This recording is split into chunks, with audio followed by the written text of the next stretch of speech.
وزیر خزانہ محمد اورنگزیب کی امریکی ہم منصب اسکاٹ بیسنٹ سے ملاقات ہوئی ہے۔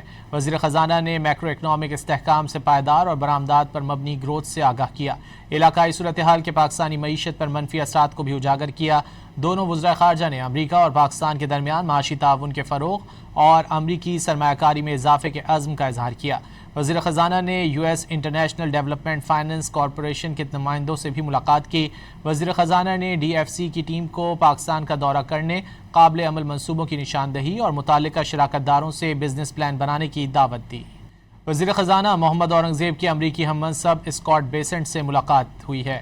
وزیر خزانہ نے میکرو اکنامک استحکام سے پائیدار اور برآمدات پر مبنی گروتھ سے آگاہ کیا۔ علاقائی صورتحال کے پاکستانی معیشت پر منفی اثرات کو بھی اجاگر کیا۔ دونوں وزرائے خارجہ نے امریکہ اور پاکستان کے درمیان معاشی تعاون کے فروغ اور امریکی سرمایہ کاری میں اضافے کے عزم کا اظہار کیا۔ وزیر خزانہ نے U S international development finance corporation کے نمائندوں سے بھی ملاقات کی۔ وزیر خزانہ نے ڈی ایف سی کی ٹیم کو پاکستان کا دورہ کرنے، قابل عمل منصوبوں کی نشاندہی اور متعلقہ شراکت داروں سے بزنس پلان بنانے کی دعوت دی۔